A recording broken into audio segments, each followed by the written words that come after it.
നമുക്കിന്ന് ഒരു ടേസ്റ്റിയും വ്യത്യസ്തവുമായ ഒരു മാങ്ങാ ചമ്മന്തി ഉണ്ടാക്കിയാലോ. അതിനായിട്ട് അത്യാവശ്യം പുളിപ്പുള്ള ഒരു മാങ്ങയുടെ പകുതി മാങ്ങ ഞാൻ എടുത്തിട്ടുണ്ട്.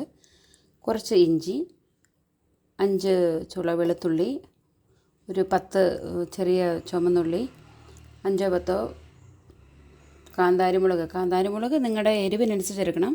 എരിവ് അധികം ഇഷ്ടമില്ലാത്തവരാണെങ്കിൽ കുറച്ച്, എരിവ് കൂടുതൽ വേണ്ടവരാണെങ്കിൽ അതിൽ അനുസരിച്ച്.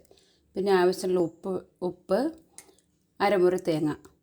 ആദ്യം നമ്മൾ മിക്സിയുടെ ജാറിലേക്ക് ഇഞ്ചി, വെളുത്തുള്ളി, മാങ്ങ, പച്ചമുളക്, ആവശ്യത്തിന് ഉപ്പ് ഇത്രയും ചേർത്ത് നമ്മൾ ആദ്യം ഇത് അരയ്ക്കണം.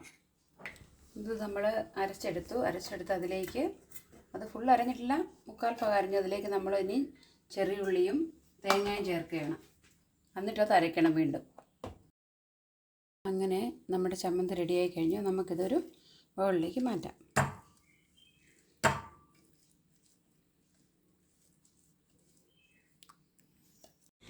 നിങ്ങൾ ഏതായാലും എൻ്റെ ചമ്മന്തി ഒന്ന് പരീക്ഷിച്ച് നോക്കണേ. നിങ്ങൾക്ക് ഇഷ്ടമായ ലൈക്ക് ചെയ്യാനും സബ്സ്ക്രൈബ് ചെയ്യാനും മറക്കരുത്. ഇനിയും ഇതുപോലുള്ള വ്യത്യസ്തമായ വീഡിയോകളുമായി ഞാൻ വീണ്ടും വരുന്നതായിരിക്കും.